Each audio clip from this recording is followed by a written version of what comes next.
आज मी बनवले उडदाचे पापड आणि उडदाचे पापड बनवणं खरंच खूप कठीण काम आहे.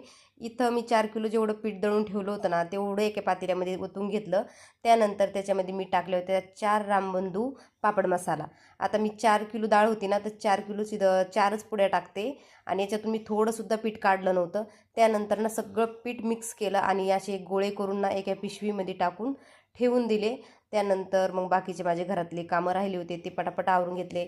स्वयंपाक झाला होता लगेच म्हटलं भांडे घासून घेते. भांडे झाले, पाटा वरवटा धुवून ठेवला होता आणि त्यानंतर म्हटलं माझ्या पोटात असं काय होतंय सकाळपासून.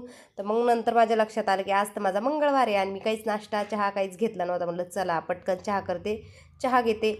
चहा झाला की लगेच म्हटलं मला कळस भरायचा होता आज. इतर दिवस नाही पण मंगळवार शुक्रवार त्या दिवशी मी माझा कळस भरते. म्हणजे जे पाणी येते तुळशीला टाकून, मग तुळशीला नाही झाडाला टाकून त्यानंतर पानं वगैरे चेंज करत असते कळसाचे आणि कळस स्थापना करून देते.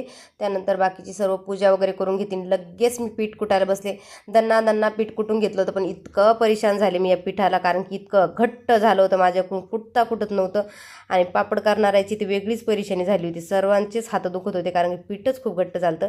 तरी मी पीठ कुटलं आणि म्हटलं चला मी थोड्या वेळा साबुदाणा वगैरे करून घेते, कारण की आज उपवास होता. म्हटलं काहीतरी खायला पाहिजे. बाहेर मस्त ताक आलं होतं तर ताक घेतलं आणि मस्त साबुदाण्याची खिचडी आणि त्याच्यामध्ये ना मस्त ताक वगैरे टाकलं आणि जेवण वगैरे करून घेतलं.